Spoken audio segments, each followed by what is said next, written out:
नमस्कार दोस्तों। तो आपको मैं अनअकैडमी प्लस के जो नए ऑफर्स हैं उनके बारे में बता देता हूँ। अभी देखिए 30% ऑफ के पास मौका है 30% ऑफ पाने का, प्लस आपके एसएससी का जो नया बेस जो नया सिलेबस आया है उससे रिलेटेड आपको प्लस क्लासेस शुरू कर दी गई हैं। तो ये फ़ायदा आप जरूर उठाएं, इसको व्यर्थ न जाने दें।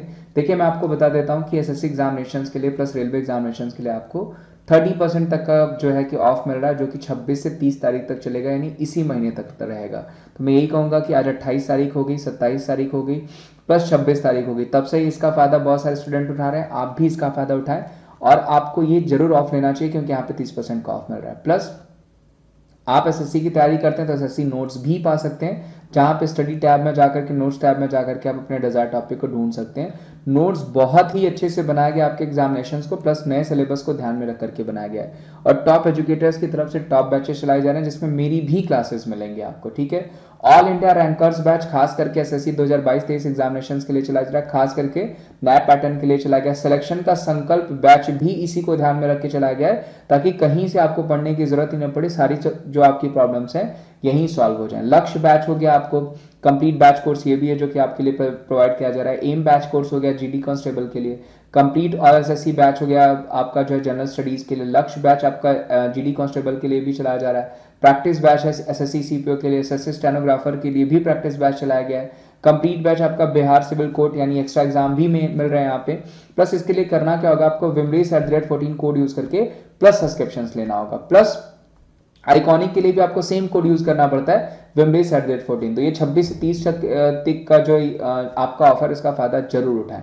ठीक है, और जरूर आप फ्री क्लासेस और प्लस क्लासेस का फायदा भी उठाएं। चलिए, थैंक यू सो मच, मिलते हैं हम आपको डायरेक्ट लाइव क्लासेस में।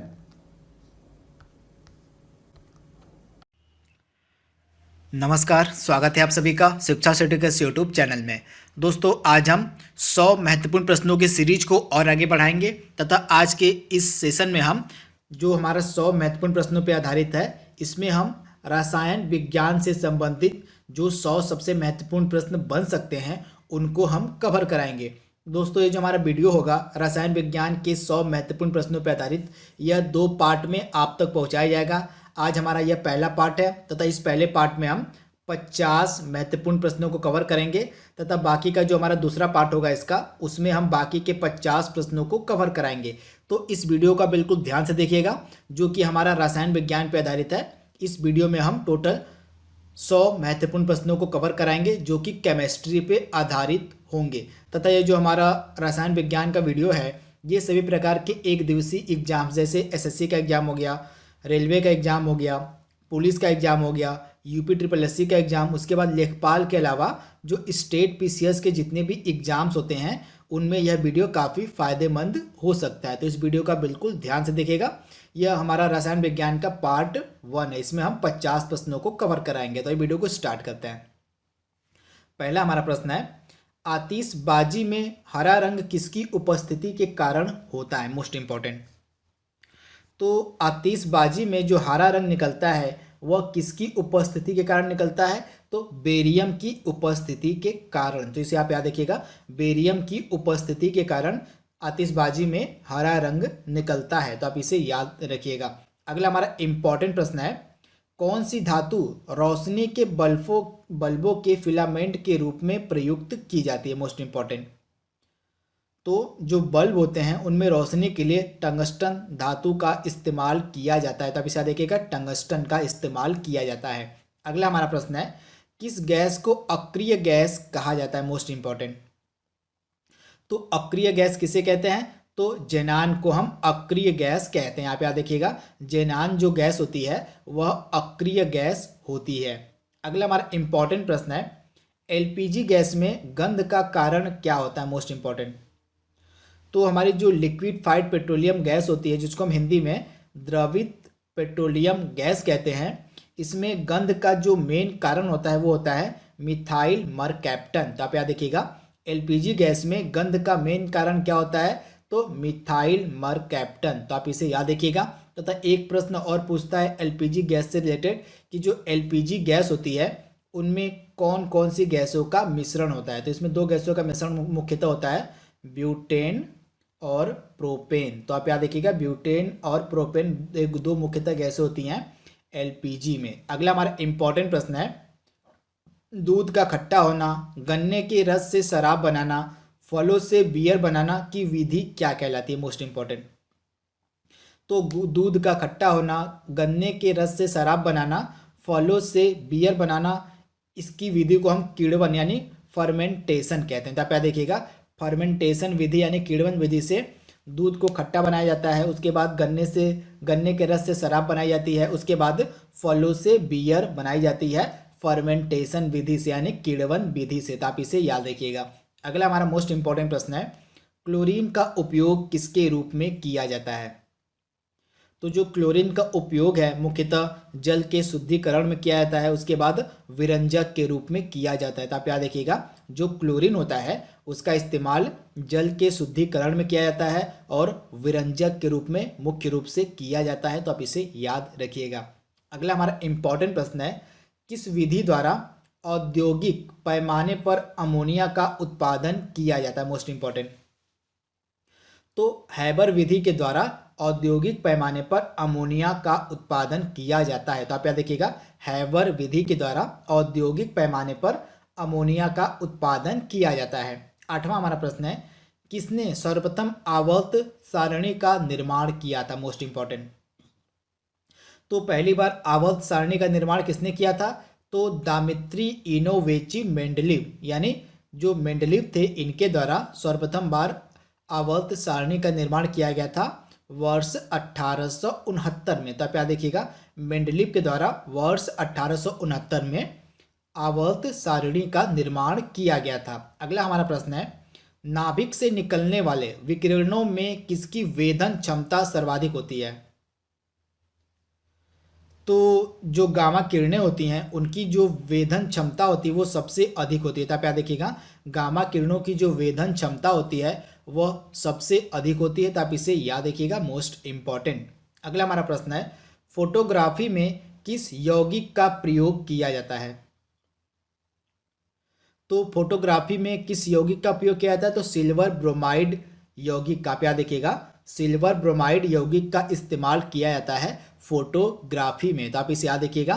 तथा यह जो सिल्वर ब्रोमाइड यौगिक है यह चांदी का एक यौगिक होता है, जिसे भी आप याद रखिएगा, यह चांदी का एक यौगिक होता है सिल्वर ब्रोमाइड, जिसका इस्तेमाल फोटोग्राफी में किया जाता है। अगला हमारा प्रश्न है, कृत्रिम वर्षा कराने में किसका प्रयोग किया जाता है? Most important. तो कृत्रिम वर्षा कराने में किस यौगिक का इस्तेमाल किया जाता है? तो सिल्वर आयोडाइड का। आप याद देखिएगा, सिल्वर आयोडाइड यौगिक का इस्तेमाल किया जाता है कृत्रिम वर्षा कराने में। तो आप इसे याद देखिएगा। तथा यह जो सिल्वर आयोडाइड यौगिक है यह किसका यौगिक है? तो यह भी चांदी का ही यौगिक होता है। तो इसे भी आप याद रखिएगा।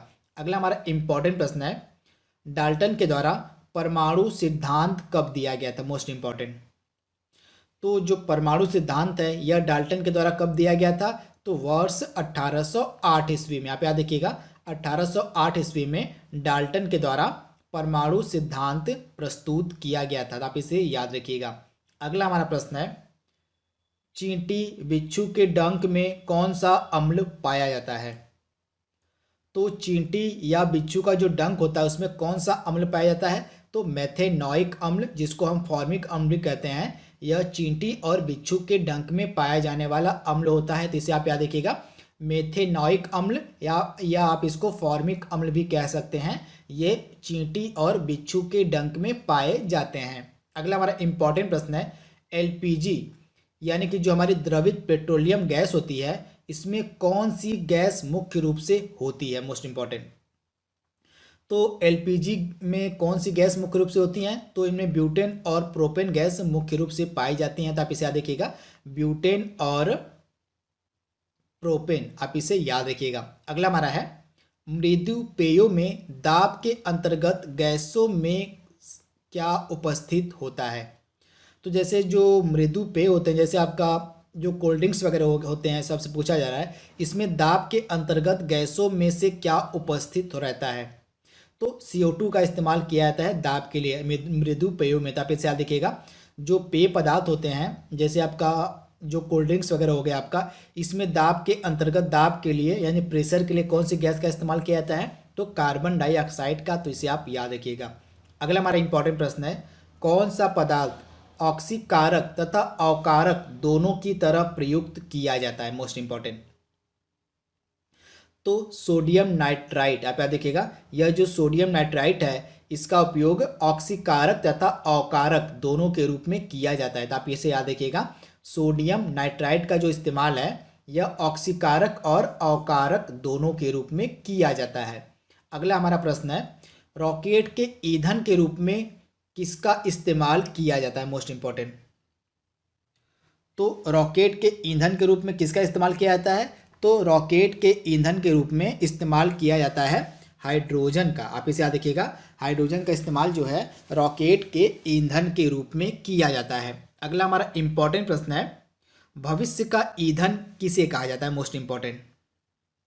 तो भविष्य का जो ईंधन है वह कहा जाता है हाइड्रोजन को। तो इसे भी आप याद रखिएगा, हाइड्रोजन को भविष्य का ईंधन कहा जाता है। एक चीज और आप याद रखिएगा, जो नाइट्रोजन गैस होती है, नाइट्रोजन गैस का जो इस्तेमाल है वो वायुयान जो एरोप्लेन होते हैं उनके टायरों में भरी जाती है। ऐसे आप याद रखिएगा, वायुयान के टायरों में जो एरोप्लेन होते हैं उनके टायरों में नाइट्रोजन गैस भरी जाती है। तो इसे भी आप याद रखिएगा, ये कई बार एग्जाम में पूछा गया प्रश्न है कि जो वायुयान के टायर होते हैं उसमें कौन सी गैस भरी जाती है? तो नाइट्रोजन गैस भरी जाती है वायुयान के टायर में। तो इसे आप याद रखिएगा। अगला हमारा प्रश्न है, सोडियम को केरोसिन तेल में डुबोकर क्यों रखा जाता है? Most important. तो जो सोडियम होता है उसको केरोसिन में डुबोकर क्यों रखा जाता है?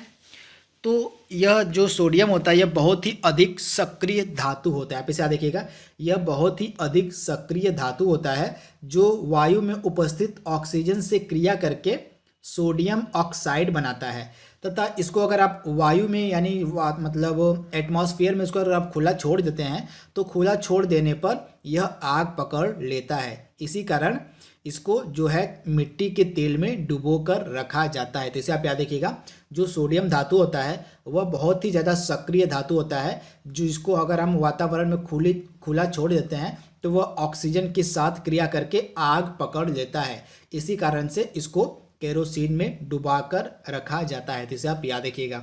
अगला हमारा प्रश्न है, कौन सा सक्रिय पदार्थ क्षय होने के पश्चात सीसा में अंतिम रूप से बदल जाते हैं? तो जितने भी रेडियो एक्टिव पदार्थ होते हैं जितने भी रेडियो एक्टिव पदार्थ होते हैं वो क्षय होने के बाद सीसा में परिवर्तित हो जाते हैं। तो इसे आप याद रखिएगा, जितने भी रेडियो एक्टिव पदार्थ होते हैं वे क्षय होने के बाद सीसा यानी कि लेड में परिवर्तित हो जाते हैं। तो इसे आप याद रखिएगा, मोस्ट इंपॉर्टेंट।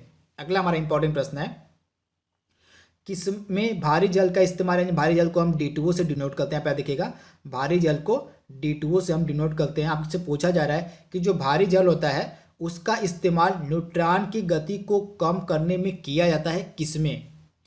तो नाभिकीय रिएक्टरों में। आप इसे याद रखिएगा, नाभिकीय रिएक्टरों में न्यूट्रॉनों की गति को कम करने के लिए भारी जल का इस्तेमाल किया जाता है। तो इसे आप याद रखिएगा, नाभिकीय रिएक्टरों में न्यूट्रॉनों की गति को कम करने के लिए भारी जल का इस्तेमाल किया जाता है। अगला हमारा इंपॉर्टेंट प्रश्न है, किसी गैस का अणु भार उसके वाष्प घनत्व का कितना होता है? तो किसी गैस का अणु भार उसके वाष्प घनत्व का कितना होता है? तो दुगुना होता है। जैसे आप याद रखिएगा, किसी गैस का जो अणु भार होता है वह उसके वाष्प घनत्व का दुगुना होता है।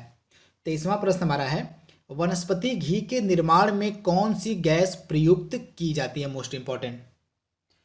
तो वनस्पति गैस के निर्माण में कौन सी गैस का इस्तेमाल किया जाता है?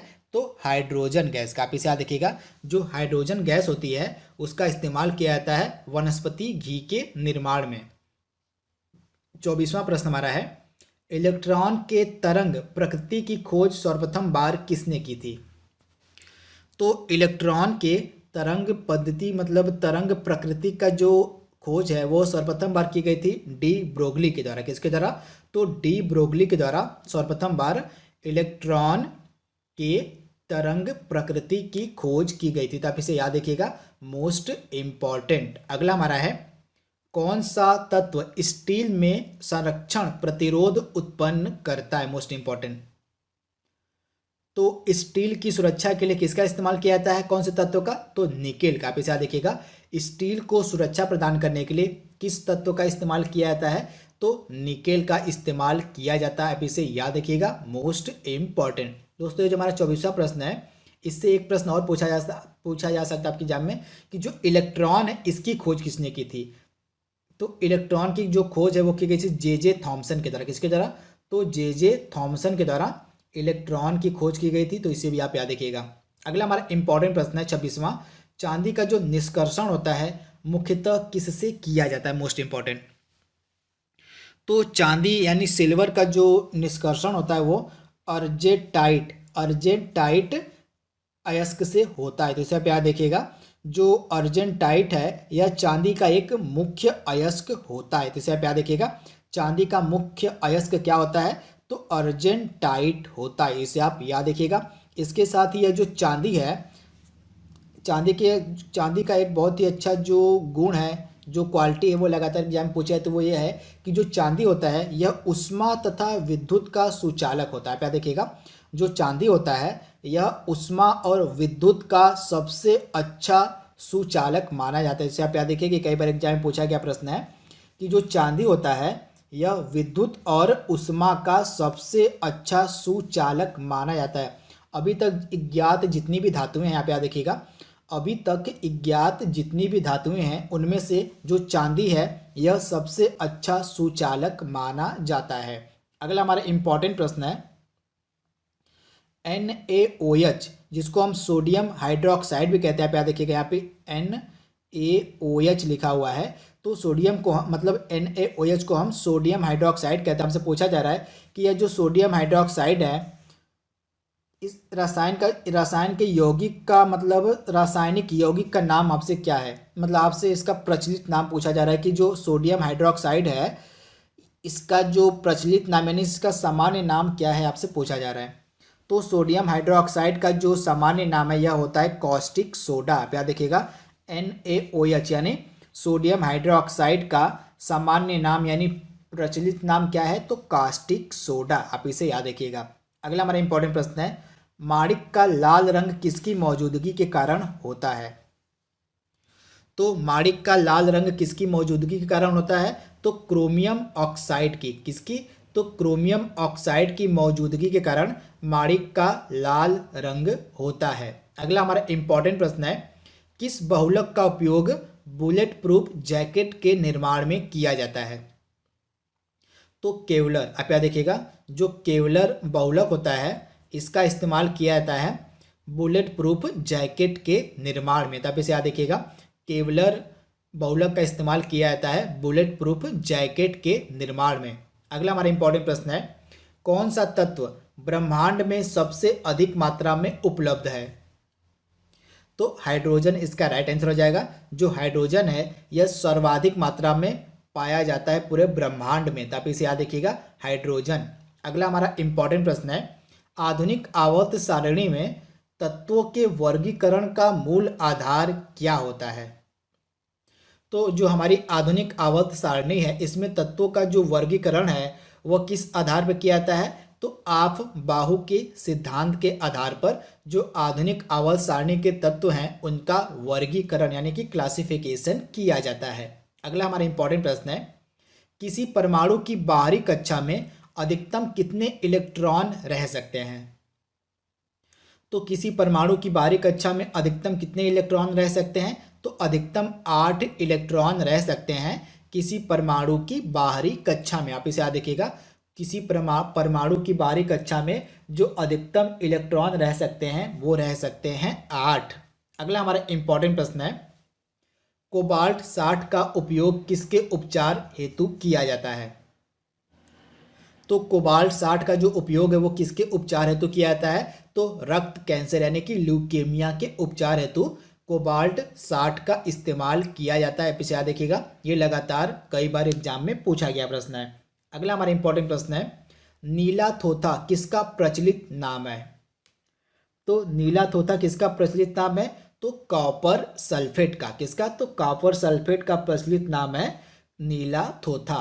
अगला हमारा इंपॉर्टेंट प्रश्न है, नाखून पॉलिश हटाने के लिए किस यौगिक या तत्व का इस्तेमाल किया जाता है? तो नाखून पॉलिश हटाने के लिए किस यौगिक या तत्व का इस्तेमाल किया जाता है? तो एसीटोन, आप इसे याद रखिएगा, एसीटोन यौगिक का इस्तेमाल किया जाता है नाखून पॉलिश को हटाने के लिए। एसीटोन, आप इसे याद रखिएगा। अगला हमारा प्रश्न है, किस पदार्थ के लगाने से कटे स्थान से रक्त का बहना रुक जाता है? तो फेरिक क्लोराइड, आप इसे याद रखिएगा। फेरिक क्लोराइड के लगाने से जो कटे कटे स्थान से रक्त बहता है वह रुक जाता है, तो इसे आप याद रखिएगा, फेरिक क्लोराइड। अगला हमारा इंपॉर्टेंट प्रश्न है, ऐसे पदार्थ जो गर्म करने पर ठोस अवस्था से सीधे गैसीय अवस्था में परिवर्तित हो जाते हैं, तो इस प्रक्रिया को क्या कहा जाता है? तो ऊर्ध्वपातन यानी कि सब्लिमेशन यह जो प्रक्रिया होती है, इसमें कोई पदार्थ गर्म करने पर ठोस अवस्था से सीधे गैसीय अवस्था में परिवर्तित हो जाता है, तो यह प्रक्रिया क्या कहलाती है? ऊर्ध्वपातन यानी सब्लिमेशन। अगला हमारा इंपॉर्टेंट प्रश्न है, ट्रांजिस्टर बनाने में मतलब किसका इस्तेमाल किया जाता है? तो ट्रांजिस्टर के निर्माण में मुख्य रूप से जो इस्तेमाल किया जाता है वो किया जाता है सिलिकॉन। आप इसे याद रखिएगा, सिलिकॉन का जो इस्तेमाल है मुख्य रूप से ट्रांजिस्टर बनाने में किया जाता है, तो आप इसे याद रखिएगा, सिलिकॉन। अगला हमारा प्रश्न है, सीसा यानी कि लेड का जो निष्कर्षण होता है मुख्यतः किस अयस्क से होता है? तो सीसा का जो निष्कर्षण होता है यह मुख्यतः गैलेना अयस्क से होता है, जैसे आप याद देखिएगा, गैलन किस अयस्क से? तो गैलेना अयस्क के निष्कर्षण से जो होता है, मतलब यह जो गैलेना अयस्क है यह, इससे किसका निर्माण होता है? तो सीसा का। आप इसे याद रखिएगा, मोस्ट इंपॉर्टेंट प्रश्न में क्या पूछा जा रहा है कि सीसा यानी कि लेड का जो निष्कर्षण होता है मुख्यतः किस अयस्क से किया जाता है? तो गैलेना अयस्क से सीसा का मुख्य रूप से निष्कर्षण किया जाता है। अगला हमारा प्रश्न है, किसी पदार्थ की चौथी अवस्था क्या कहलाती है? तो पदार्थ की आपको पता होगा, सामान्य रूप से आपको तीन अवस्थाएं पता होंगी। पहली अवस्था आपको पता होगा सॉलिड, दूसरी लिक्विड और तीसरी गैस, यानी ठोस, द्रव और गैस। ये तीन अवस्थाएं मुख्यतः सभी को पता होती हैं किसी पदार्थ की, परंतु इसकी चौथी अवस्था भी खोजी जा चुकी है। पदार्थ की चौथी अवस्था क्या है प्रेजेंट टाइम में? तो प्लाज्मा है। तथा पदार्थ की एक पांचवी अवस्था भी अब आ चुकी है। तो पदार्थ की पांचवी अवस्था कौन सी है? तो बोस आइंस्टाइन कंडेंसेट। तो पांचों अवस्थाएं आपको पता होनी चाहिए। पदार्थ की प्रेजेंट टाइम में पांच अवस्थाएं हैं, कौन कौन सी? ठोस, द्रव, गैस, चौथी होगी आपकी प्लाज्मा और पांचवी हो गई बोस आइंस्टाइन कंडेंसेट। अगला हमारा प्रश्न है, सामान्य ताप पर द्रव में कौन सी धातु पाई जाती है?